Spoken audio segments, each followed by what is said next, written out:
day. So I want to thank you for your time, as we're big fans of your success. But what I'm also a big fan of is your entrepreneur spirit since you left boxing. Let's start with your first venture, Tyson's Ranch. In 2018, you opened the Tyson Ranch. Tell us about this and what the future holds for this venture. Well, Tyson Ranch is the future of high-end cannabis-friendly alcohol lounges, and it's going to be it's two places. We have one in Antigua, West Indies. We also making some in Ohio. Okay. West Hollywood. No, the one up Desert Hot Springs area. We're gonna make a camp there.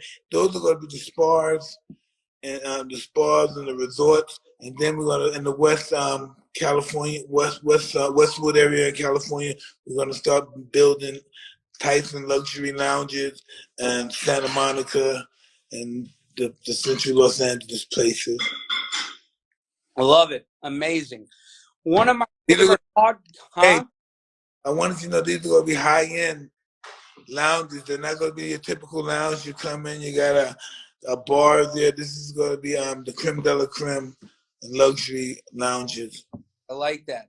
And why did you choose to make it ultra high end and luxury? Because that's what the ultimate high end smoker really enjoys. He wants to be around people, but he doesn't want to be intrusive, and he doesn't want to be intrusive upon. Like that. I like that. So one of my favorite podcasts, I can't even believe, is Hotboxing, your podcast. Thank you very much. I'm humbled by that. Thank you. I mean, you have some of the biggest names. Humbly, every A-list actor from the boxers are on your show. Tell us a little about how you came up with the name Hotboxing and the idea. Listen, right? I'm gonna be really honest and sincere about this. I've never wanted to do no pop boxing show. I never just wanted to do this. Rob Hickman and Mike just tried this out. We got 2.5 hits the first time, I guess, and it's just been no end to it. And I'm very grateful now that I took the opportunity to participate. It's amazing. I mean, you have some of the biggest boxers. You had the Tank. You had Ryan Garcia on, and then you called the Tank immediately, and then you got them.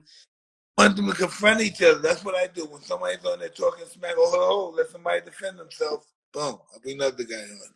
But no one, ESPN, none of the big boxing analysts, the big boxing names have ever done anything like that. So cool, because that was raw and scripted. These guys are the analysts on sports. The majority of them are so self-absorbed. They don't even have the ingenuity to think these guys are making the fight. Why don't we talk to these guys? Why don't we get some? They're not creative in that particular fashion. They're only accustomed to confronting the athlete instead of making the athlete a bigger commodity. I love it.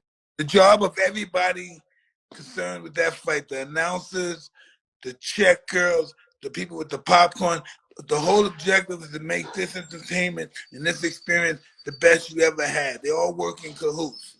The fighters, the guards, the hat girl, the orders, the popcorn, the drinks. Everybody works in cahoots to make this a better place and a better environment. Very cool.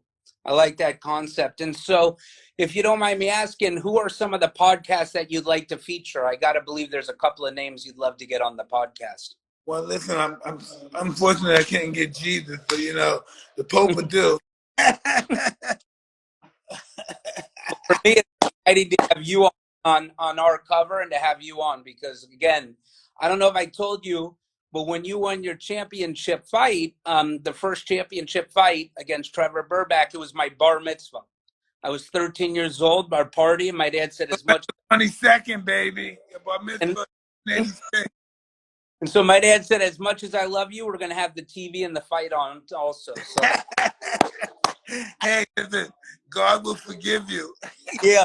So I've been a fan since I've been watching you my whole life. So if you don't mind me asking, after we looked at the picture, you're in amazing shape. What's your workout routine? How do you stay in such good shape, Mike? A lot of weights, dieting, vitamins, um, everything. What's the stem cell research? Oh, so you do stem cell? You believe that works? No, but this one works for me. This time it works for me. I went to Germany before. This is the best guy in the world. He helped everybody. It was a disaster with me. I come over here, which should have the worst success rate, and I'm back to normal. I'm fighting people in the ring. I love it. And you're great. You look. I mean, you haven't looked this great. You look amazing shape. Good. I'm really feeling good. And then it was just announced yesterday or 2 days ago that Jamie Foxx will be playing you in a miniseries. How did that come to be? Hey, Jamie's a close friend of mine. I've known him since I was champ, since I was Yeah. 20, and he worked for me for a period of time. Um, and he's a really kind guy, very intelligent man, and he deserves everything he has, and he deserves to portray me as well. He worked for you? What did he do for you? Well, we had phones and pages back there in Los Angeles. My friend Kevin Soyle asked me to get involved and give him some money for this stuff, and so we did this stuff, and he was working there. And most of the comedians worked for my friend Kevin, like Big Tiny Lester and all those guys. They came in, they worked for him till they became famous, and so that's how it happened. Very cool story. The good old beepers and the cell phone days. We're playing Tyson Hotel, and Jamie's looking at us. Jamie doesn't know what to do. He's such a country boy from Texas. He see a whole bunch of niggas on the floor shooting dice, talking shit, motherfucker, nigga, bitch, I kill you, nigga. They got guns on me. He said, what the hell? He got a pencil pack and jacket. He's nervous. He got a jerry curl. Oh, it's You miss beautiful. Excuse me? Do you miss those days sometimes, just having fun? Do you miss those days? Those are the enjoyment days on my journey to much more enjoyable days. I love it. So, Really? if you asking, you have another venture as an entrepreneur is the Legends Only League. Tell us how that comes. Woo! Now that's amazing. As you see, we're bringing along guys like Jake Paul and them, and we're not promoters. We don't own them. We're not going to own you no more. One fight deal. You want to come back? You enjoyed the journey? Come on back. This is going to be no point. This is what my job is. By the time I die, the word promoter will be obsolete from boxing. I like that. Oh, the only thing you need is a trainer and a lawyer. And they will promote. The lawyers will be promoters now, pretty much. The lawyers are promoters. So basically, you want to remove promoters and just keep the money to the boxers and make sure they get the money. Get everything. The boxers know all the rules, so they're responsible. If they don't know, they're late, tardy for any of the rules or any of the fees. They're gonna have all the rules, so they're gonna have an opportunity for the first time in history collectively think on their own. And so that's basically why you started the Legends Only League. Exactly. If they make mistakes, let them make their own mistakes. Don't let other people make mistakes with their money and their family's livelihood. How important do you think it is? Because again, we meet so many athletes and business entrepreneurs that make a lot of money and then lose the money. How important is as an athlete to be educated when you're coming up with that money, to save the money and to invest the money so you have the money, so it compounds? Listen, when it comes to managing money, it has nothing to do with education. You have an art or you don't.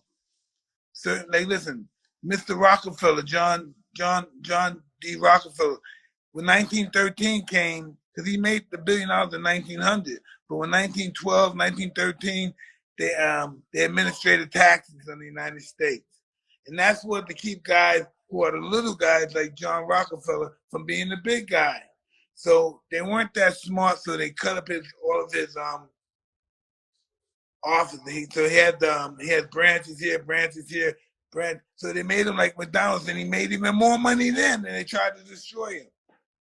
I like that.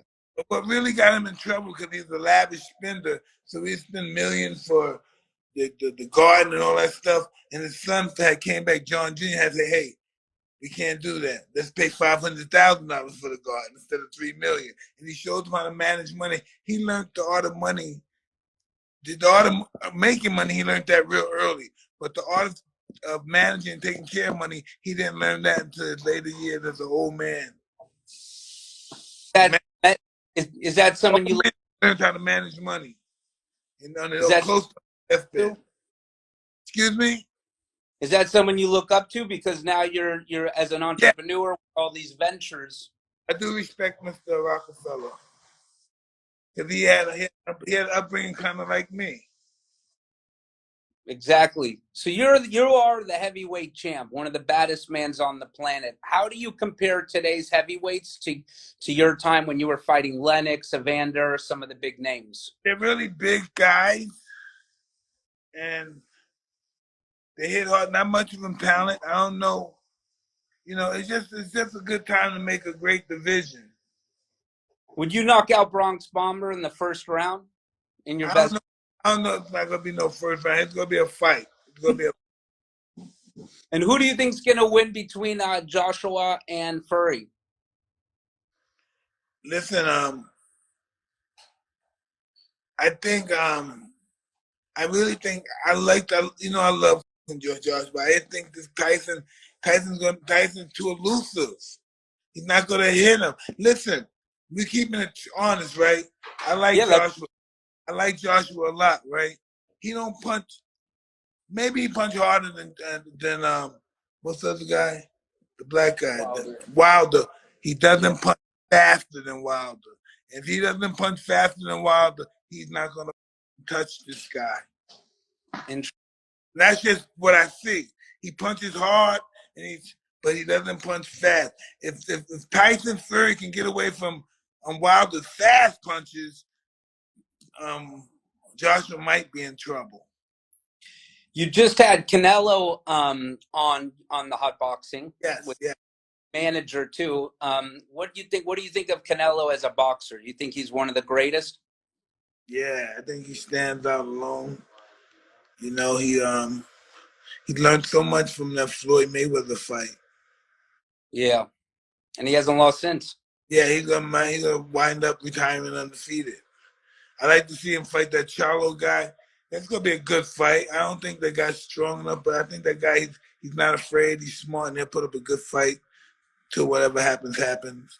Oh, Charlo's a good friend. I'd love to see Charlo fight Canelo. That would be an amazing. That's gonna be an interesting fight, but it's gonna be a knockout. He's going the distance. Oh, I like that. Going the distance. So let's talk about also, I love your philanthropy spirit. That's one of the things I respect. The Mike Tyson Cares Foundation. Yeah. Tell us a little about, why you came up with what you do. Just about helping people, abused families that, sometimes can't go home because there's abuse there. So they have shelters for them as well. And we make sure we take care of them, the kids and everything, get them homework, notebook, pen, pad, make sure they have food. It's almost like a free lunch thing, where it's just beautiful stuff, man. And I just always wanted to do something. I just didn't have the knowledge on how to do it. I just, hey man, give my friend 100,000. Hey, but 100,000 could help 10,000 people. Instead of one selfish person, I can help 1,000 people with $10,000, right? Yeah. And that's how I looked at life. Why have $10,000 when you can help 20 people with $10,000? And to me, that's why I have so much respect for you, is your commitment now to do this foundation and to give back. And what you just said so important is you go buy a Rolls Royce and you could make yourself feel good, or you give that money to people and make many people feel good. No, listen, the Rolls Royce don't ever make you feel good. The next day, once you're driving out, people not say, hey, you got one thing not doing that no more. Hey, this car. You need people attention because there's a big hole in me and everything, and it just absorbs everything, and I just can't find no happiness. So that's why I'm the way I am now. I don't want to ever have that experience with that hole again. It comes back. It doesn't go away when you stop. It's trying you every day. That hole. It's hungry. It wants to draw your soul down there. So when they called you to play in Hangover, did you think your part would, like that movie and your part would blow up? Hey, listen, yo, when I did Hangover, I was on so much drugs at that time. So I'm in Vegas and I'm in this private lounge, and I noticed they got these guys in here. And I'm Vegas, I'm the man, so I know I'm going there. I don't care who playing for this. The guys gonna let me in because I live there and I see these guys all the time. I party with the bodyguards, so they let me in. I'm in there, and then so Zach comes over and he said, "That's you, Mike Tyson. We're in a movie with you." I said, "You are?" "I am." "Okay." Then he went like this. "Oh, it's okay. You can stay here. I thought you was somebody. I didn't know who you were. I thought you was somebody trying to sneak in with it." And he said, "You can stay here with us." And I started laughing. "Thank you very much, Zach. Well, let me stay here with you." I could have got them thrown out. I loved it so much. And then you just became like a Hollywood legend star. I mean, everyone went crazy. Hey, and that's because of my good friend Todd Phillips. I was going downhill for a while. Then that Hangover stuff took me up, man. Put me in a whole different category. You know what? It brought you back to people where they appreciated what you're all about, and that's what people love you, Mike. I thank you very much. Thank you. And I realized that. They just wanted me to start acting right. They said somebody's gonna start together. I understand Yeah. people love you, but you said when you get together. What about getting that tiger in the room and all that? I mean, was that crazy, or do you Hey, have it? stayed away from that stuff. um, that was really exciting in the movie. Yeah. I really like those guys and respect those guys, and they're a big part of my success. And what And I'm then after that, you came out with your show. I actually saw it in MGM. I saw both shows. You also were going to come out with a second show. I saw the second show also that you did. You did it in the MGM, like a small room testing, and it Yeah, was. that's something my wife created for us. It's something that everybody wants to see, and it's just never off season. They want to see it all year round. But how crazy was it to become a Broadway show and then have one of the greatest directors, Spike Lee, direct it and be involved in that? I was very grateful and happy, and Spike was just man, he was just the bone we needed. Mm-hmm.